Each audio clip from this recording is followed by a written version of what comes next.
Welcome back to Talk Tickers. This is the deep dive for the experienced investor. You know the drill. We are here to strip away the PR fluff, ignore the corporate buzzwords, and get straight to the numbers that actually matter. That's right. And today, we're digging into a big one. It's Wednesday, February 4th, 2026, and the fresh print from Yum Brands just hit the tape. Ticker YUM. We're talking KFC, Taco Bell, Pizza Hut. And if you're just looking at the stock price today, you might be a little underwhelmed. Underwhelm's a good word for it. Confused, maybe. Exactly. I mean, the reaction is so muted. The stock just hovering around, $159.57. It's basically flat, up maybe 0.5%. It is. But you and I know, don't let a flat stock price fool you. This is one of those earnings reports where the real story, the massive shift, is happening just under the surface. It's a classic good, the bad, and the ugly situation. Completely, all in one report. Right. You've got this massive, massive beat from the golden child, Taco Bell. Then you have KFC, which is just this global volume machine. And then you've got Pizza Hut. Ah, Pizza Hut. The looming divestiture story. So, yeah, the market is yawning, but the internal mechanics of this company are shifting dramatically. So let's unpack that. Why the yawn? Let's start with the headline numbers, because I think that's where the confusion starts. It is. It really is a mixed bag on the surface. Okay, let's do the rapid fire. Top line. Did they hit the revenue number? They did. Came in at $2.51 billion. Huh.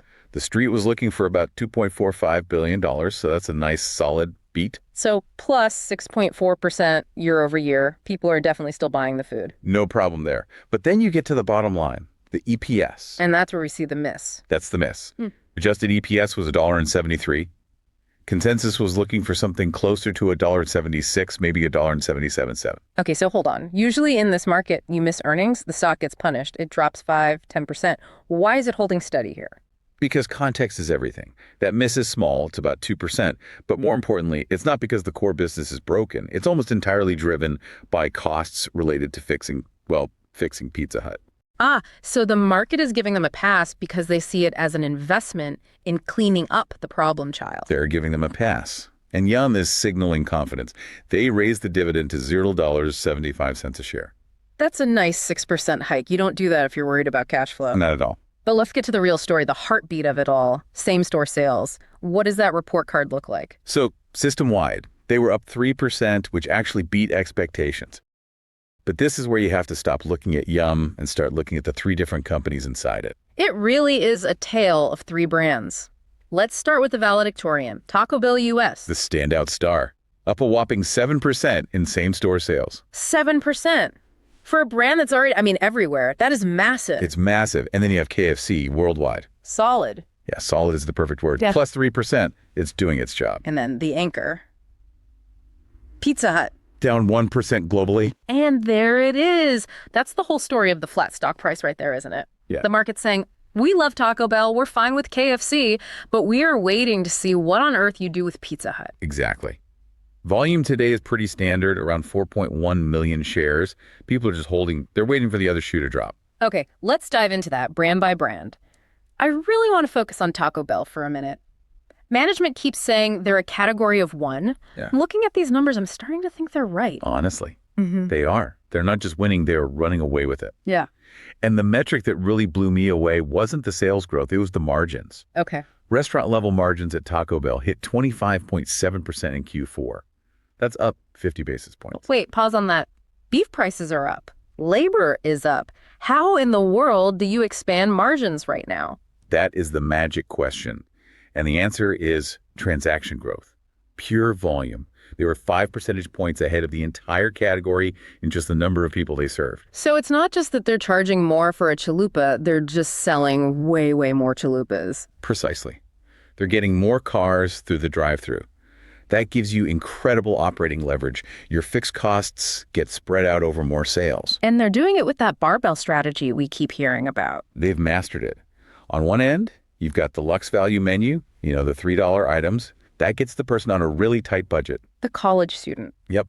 And then on the other end, you have the Luxboxes. $5, $7, $9. Who is that for? That's the genius part. That's for the person who used to go to Chipotle, where lunch is now $18. They trade down to a $7 Taco Bell box, and it still feels like a premium complete meal. So they're catching the low-end consumer and they're catching the squeezed middle-class consumer on their way down. It's the perfect catch-all for the American economy right now. And the innovation is just relentless. I saw they mention a Baja Blast pie. I'm not sure I'm brave enough to try it, but people are talking about it. And that's the point. That silliness creates buzz. Buzz equals traffic. Someone sees a neon green pie on social media, they drive to the store, and while they're there, they buy 3 tacos. It works. All right, so Taco Bell is the profit engine. Let's pivot to KFC. If Taco Bell is about margins, KFC feels like it's just playing a totally different game. It is. KFC is about footprint. It's a game of global domination, just sheer scale. The numbers are staggering. They opened 3,000 gross new units in 2025. A record pace. Do the math on that. That's like 8 new KFCs opening somewhere in the world every single day. It's relentless. And what's really interesting is who is building them. We saw that massive merger in India between 2 franchisees, Dividend and Sapphire. Creating a food giant. Exactly. A partner with deep pockets. Yeah. And then you look at Japan and Korea. The Carlyle Group, we're talking major private equity. Heavy hitters. They bought KFC Japan in 2024, and now they're buying KFC Korea. Smart money is aggregating these assets because that royalty stream is as predictable as a bond. It's almost a utility at this point. People need to eat chicken. But even in mature markets like the UK, they were up 10%. How? Disruptive value and partnerships? Yeah. They did a tie-in with the show Stranger Things. Right, the upside down meal or something. It sounds goofy, but it gets teenagers in the door. And they're also launching things like saucy nuggets and a new beverage platform to go after that younger Gen Z customer. So broadening the demographic, smart. They have to. Okay, so Taco Bell is a fortress. KFC is growing like a weed. We have to talk about the problem child. Pizza Hut. The turnaround that just never seems to quite turn. Management confirmed the strategic review will conclude this year. We know what that means. It's corporate code for how do we sell this thing? And their actions seem to confirm that. You used the term kitchen sinking before we started. Explain that. It's where you take all the bad news, all the ugly costs, and you shove them into 1 or 2 quarters to clear the decks. They just announced they're closing 250 underperforming U.S. stores in the first half of the year. But hold on, I have to play devil's advocate. We've heard the Pizza Hut turnaround story for, like, a decade. Why is this time any different? Isn't this just throwing good money after bad? That is the absolute right question. And if they were just closing stores and hoping for the best, I'd agree. But the key difference this time is how they're guiding. They're explicitly separating Pizza Hut's results from the rest of the company. They're ring-fencing the asset. Yes. They're not closing 250 stores to save them. It's an amputation. You cut off the worst parts to make the rest of the body look healthy enough to sell. It's cosmetic surgery for a sale. Exactly. They warn Q1 profit will be down 15% because of marketing spend and other costs. Yeah. You're painting the house right before you put the for sale sign up. So as an investor, you're stomaching this Q1 pain with the expectation of a clean exit later this year. That is the bet you're making. Okay, let's zoom out. Because Yum isn't just a food company anymore, they're becoming a tech company. Quietly, yes. This Bite by Yum platform is a huge deal. The numbers are wild. Digital sales over $11 billion in Q4. That's a nearly 60% digital mix. They're in the same league as Domino's now, who've always been the gold standard for food tech. But it's not just the volume, it's the efficiency stats that got me. They said the platform reduced delivery app failure rates by 75%. Which is just found money. A failed order is a lost sale and an angry customer. And their smart ops kitchen software cut stockouts by 85%. Meaning when you order the crazy new menu item, they actually have it. Yes, and that's operational excellence. That's how you get to a 25% margin at Taco Bell. It's the tech moat. I also found the consumer psychology part fascinating. They mentioned the Collider 2026 Food Trends Report. Yeah, I love when they bring that stuff up. It's a peek behind the curtain. They used a few terms, but the one that stuck with me was choice therapy. What is that? So the idea is the world feels chaotic, right? Right. People feel like they have no control. So they reclaim that control through small, intentional choices, like sauces. Wait, so choosing between 5 different dipping sauces for my nuggets is plate therapy? According to Yum, it is. It's a low-cost way to feel like you're in charge of something. I can't control inflation, but I can control exactly how my chicken tastes.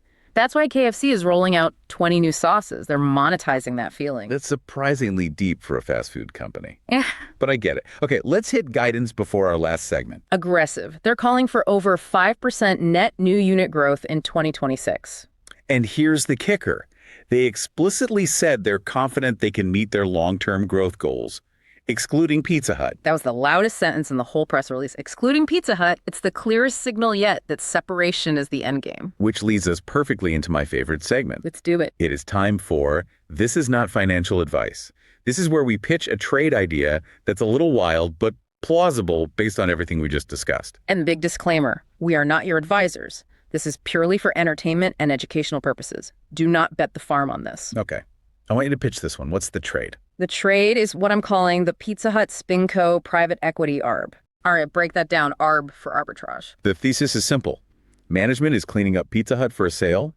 We see private equity, specifically Carlyle, already buying up KFC assets in Asia. PE loves the franchise royalty model. They hate running messy U.S. restaurants. So how does the trade work? You go long yum brands, right around here at $160. You sit back, you collect that nice dividend from Taco Bell while you wait. But the real upside, the kicker, is a full buyout of the Pizza Hut division by a firm like Carlyle. So not a spinoff to the public, but a clean sale for cash. Exactly. Private equity acts as a bad bank. They buy the whole division. They chop up and sell the struggling U.S. stores for parts, but they keep the valuable, growing international royalty stream. They strip the asset for the good part. So what happens to the remaining Yum stock? Yum instantly becomes a pure-play growth co. It's just Taco Bell and KFC. The conglomerate discount vanishes overnight. Because the Pizza Hut drag is gone. It's gone. The multiple on the stock expands. That's how a $160 stock very quickly becomes a $190 or $200 stock. It's a bet on the cleanup. And if the sale doesn't happen... You still own Taco Bell and KFC, which are printing money. It's a heads I win, tails I don't lose much kind of setup. I like it. Okay, so that's the deep dive. To recap, Taco Bell is an absolute beast, a category of one. KFC is building cities of chicken. The global growth engine is firing on all cylinders. And Pizza Hut is getting a for sale sign polished up on the front lawn. The pain in Q1 is part of the plan. And my final thought is this. In this complex environment, the winner is the company with true operational excellence. Anyone can sell a taco. But to sell a $3 taco and still make a 25% profit margin, that's not just food, that is engineering. And that's why this stock is so interesting, with or without the pizza drama. Absolutely. So tell us what you think. Are you buying the dip or are you waiting for the spinoff? And have you tried choice therapy with your sauces? Let us know. I think I'm going to go get some spicy ranch therapy right after this. This has been Talk Tickers. Keep your eyes on the tape.